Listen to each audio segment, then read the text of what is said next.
નમસ્કાર ફૂડી ફેમિલી, કેમ છો? મજામાં?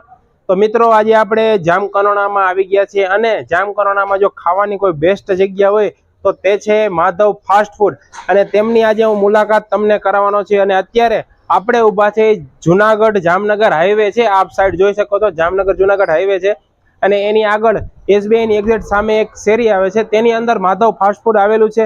ત્યાં તમને મળશે પંજાબી, ચાઇનીઝ અને વધારાની અલગ અલગ જેવા કે ઢોસા વગેરે બનાવે છે, તો તેની મુલાકાત આપણે જે લેવાના છે અને તમને પણ હું ટેસ્ટ કરાવવાનો છે કે એમનો ટેસ્ટ કેવો છે ને તો ચાલો શરૂ કરીએ। તો મિત્રો આ છે સુરેશભાઈ પોકિયા, જ્યાં અહીંના ઓનર છે માધવ ફાસ્ટ ફૂડના, અને અત્યારે આપણે ઢોસા ટ્રાય કરવાના છે। તો સુરેશભાઈ, આપણે કયા કયા પ્રકારના ઢોસા બનાવો? ઢોસા મસાલા ઢોસા બનાવે, મેસૂર મસાલા બનાવે, પેપર મેસૂર ભાજી બનાવે, કેસરી જીની રોલ બનાવે, આપણે જે ખાવ બરાબર। હવે અત્યારે આપણે અહીંયા ટૂંકમાં વધારે ક્યાં પસંદ કરે માણસો ખાવાના? મસાલા ઢોસા, મેસૂર મસાલા ઢોસા। હા, તો કાંઈ વાંધો નહીં, આપણા માટે પણ મસાલા ઢોસાનો ઓર્ડર છે, તો અમને મસાલા ઢોસા તૈયાર કરી દો। અને આપણે ટૂંકમાં જો સિટિંગ એરિયા બતાવી તો અહીંયા બેહવાની વ્યવસ્થા જોરદાર છે।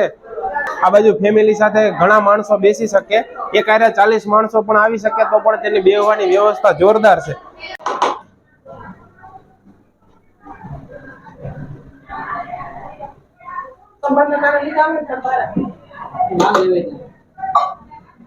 તો જો મિત્રો, હવે સુરેશભાઈ આપણે અહીંયા ઢોસા બનાવવાનું ચાલુ છે। તો સુરેશભાઈ, અત્યારે કેવા ઢોસા બનાવો છો? મસાલા ઢોસા। તો જોઈ લેજો મિત્રો, અત્યારે અહીંયા મસાલા ઢોસા બનાવવાનું કામ ચાલુ છે અને આ એમનું કિચન છે અને કિચન પણ જો કેટલું ક્લીન છે જોઈ શકો છો। આ બતાવી દઉં તમને હું।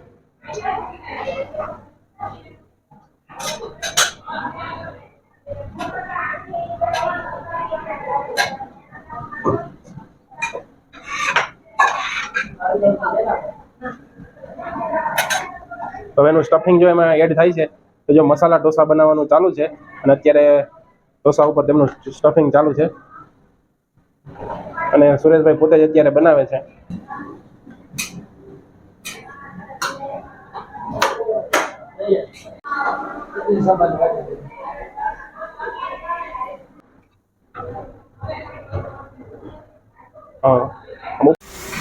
તો મિત્રો જોઈ લેજો, અહીંયા પંજાબી અત્યારે બનવાનું ચાલુ છે અને તે પણ સુરેશભાઈ જ બનાવે છે। તો સુરેશભાઈ, આપ કયું શાક બનાવો છો અત્યારે? કાજુ કરી। તો મિત્રો જોઈ લેજો, કાજુ કરી અને મિત્રો જો પાર્સલની વ્યવસ્થા પણ અહીંયા રાખવામાં આવી છે, તો તમે પાર્સલ પણ અહીંથી લઈ જઈ અને ઘરે જમી શકો છો। અને અહીંયા પાર્સલ ખૂબ જ માણસો લેવા આવતા હોય છે। તો મિત્રો જોઈ લેજો, અહીંયા આપણે અત્યારે એક ભાઈનો ઓર્ડર હતો અને અત્યારે લગભગ 2 ને અઢી શાક બન્યા છે। તો જો હવે તેનું પાર્સલ આ રીતનું થઈ અને લુક જોવો એકવાર, જોરદાર છે ને, બાકી ઘટે કાંઈ? તો મિત્રો જોઈ લેજો, હવે આપણે પંજાબી જોઈ લીધું, ત્યાર પછી ઢોસા જોઈ લીધા, હવે આપણે ચાઇનીઝ મંચુરિયમ જે સુરેશભાઈ બનાવવાના છે। તો સુરેશભાઈ, તે કયું આપણે બનાવશું મંચુરિયમ? મંચુરિયમ ડ્રાય। તો જોઈ લેજો,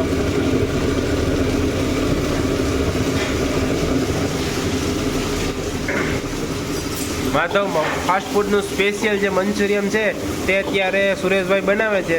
ત્યાર પછી ચાઇનીઝમાં વાત કરો। બરાબર।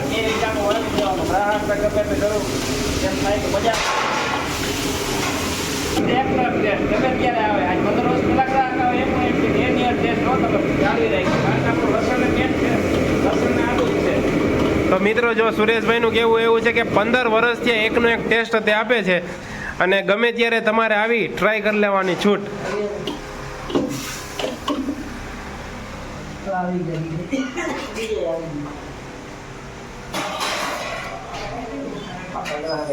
જો હવે આપણી સાથે અહીંયા જે જમવા આવ્યા હતા નાના નાના બાળકો છે અને તે અહીંયા ઢોસા ખાઈ લીધા છે, તો તેની પાસેથી જાણશું કે એને ઢોસા કેવા લાગ્યા અને કયા ગામથી તે જમવા આવ્યા છે તે પણ માહિતી લેવું।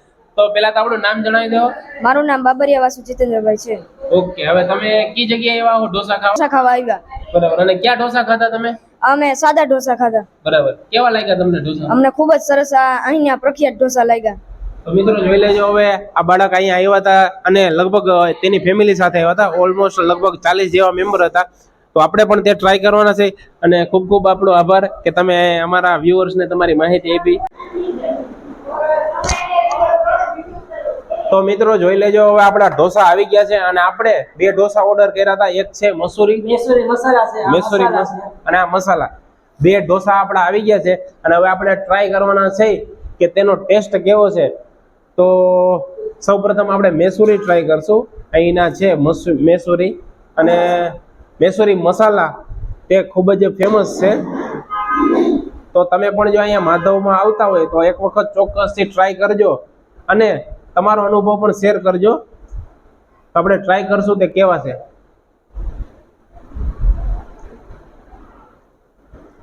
હવે આપણી સાથે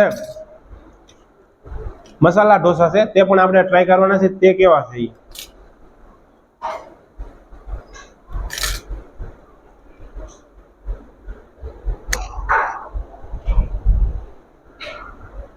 પણ બહુ સારી છે અને તે આપણે સુરેશભાઈ જોડે વાત કરતા તેમણે કીધું હતું કે તે જે શાકભાજી વગેરે વાપરે છે તે પોતાની વાડીનું વાપરે છે, તે પણ ખૂબ સારી બાબત કહેવાય. અને આની સર્વિસ પણ ખૂબ સારી છે. આપણે ઓર્ડર દીધા પછી સીધો જ આપણો વારો આવી ગયો અને આપણે ઓર્ડર આપણા ટેબલ ઉપર મળી ગયો, તે પણ ખૂબ સારી બાબત છે. તો સુરેશભાઈ આપણી જોડે છે અત્યારે. તો સુરેશભાઈ, આપણે અહીંનું ટાઈમિંગ શું છે અત્યારે આપણે ઢોસા માટે? ઢોસા માટે 4 વાગ્યાથી રાતના 11 વાગ્યા, 40-50 સુધી રાતના. બપોરે ચાલુ જ હોય, બપોરે પાર્સલ સુવિધા વધારે હોય, ટેબલની ગ્રાહકી ઓછી હોય, ટેબલ ચાઇનીઝ પંજાબી વ્યવસ્થા, સાઉથ ઇન્ડિયન પાવભાજી એવી સાંજે. બરાબર. તો મિત્રો, જો તમે આવતા હોય તો આપણે જોયું હમણાં જે પ્રમાણે ટ્રાફિક ખૂબ હતો, તો થોડોક ટાઈમ લઈને આવવું, કારણ કે અહીંયા ટ્રાફિક સારો થાય છે. કારણ કે જામકરોણામાં જો સારું નામ હોય તો તે છે માધવ ફાસ્ટ ફૂડનું. અને ફરી વખત યાદ કરી લેજો, માધવ ફાસ્ટ ફૂડ. અને આ છે સુરેશભાઈ. અહીંયા આવી એક વખત ચોક્કસથી મુલાકાત કરજો. અહીંયા અમારે વધારે પડતા તો જે ગ્રાહકો એને ખ્યાલ જ છે, પણ 90% અમારે શાકભાજી બધું ઘરનું જ બનાવે છે. ટમેટા બનાવી, કોથમરી, પછી આ વધારે પડતું કોબીજનો ઉપયોગ થતો, કોબી, ડુંગળી, લસણ બધું આપણું વાડીનું તમામ ઉત્પાદન કરી અને અહીંયા જ